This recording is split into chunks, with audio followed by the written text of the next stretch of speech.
have 4 children. I was in an abusive relationship and I wanted to leave. It's just I didn't have anywhere to go. The domestic violence that I was going through was one of the reasons my kids were taken from me. I was like at my lowest, like I was sick.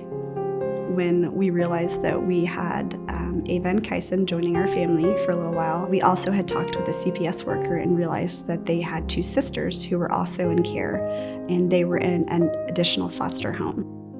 When we got the kids, we didn't know how long they would be with us. The first visit, I wrote her a small note and put it in the diaper bag, just letting her know that we were praying for her and that we cared for her and her children. It wasn't like she was taking my kids from me. She was encouraging me to keep going so that I could get them. When I got them back, I was just so at ease and at peace and happy that they were back home. Having Foster Village here to support our family is such a huge blessing. They surround us every time that we say yes to take kiddos into our home. They provide tangible needs for us, and they also just provide support for our family. What is your favorite thing about your mama?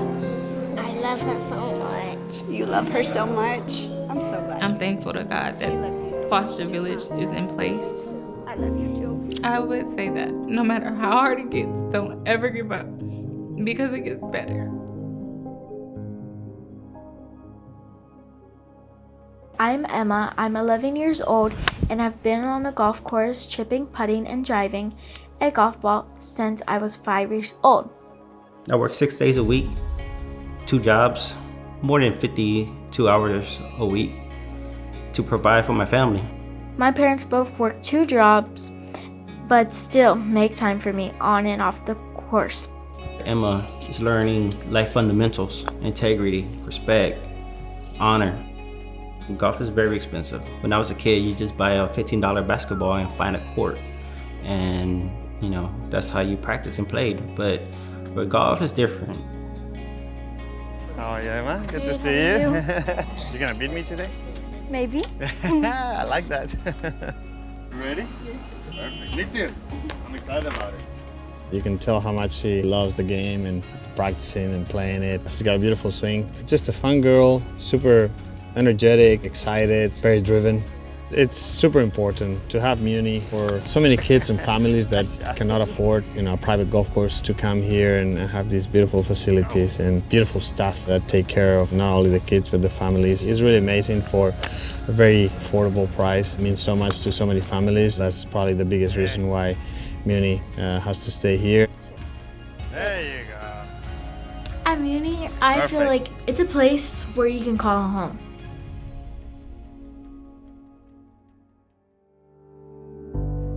I'm Adrienne Reiholtz. We have a blended family of 5 kids, and Hayden is my middle child. When he was first born, he was born with something called spina bifida and Arnold-Chiari.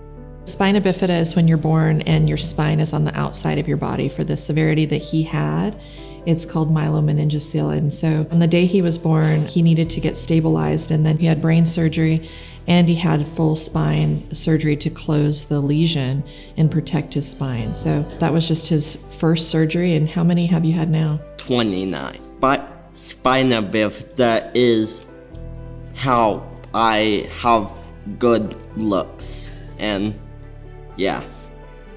Of the 29 surgeries, he's had 26 of them at Dell. They're super nice and they care about what I have to say.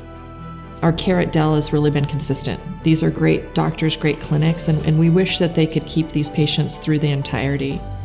He's definitely had lots of ups and downs. He's resilient, brave, and really not afraid to embrace whatever the next step is going to be. When I think of continuum of care, I think of 2 different things. For us to care for the smallest children to the teenage years and being able to get all your care in one place. And Dell Children's is doing it.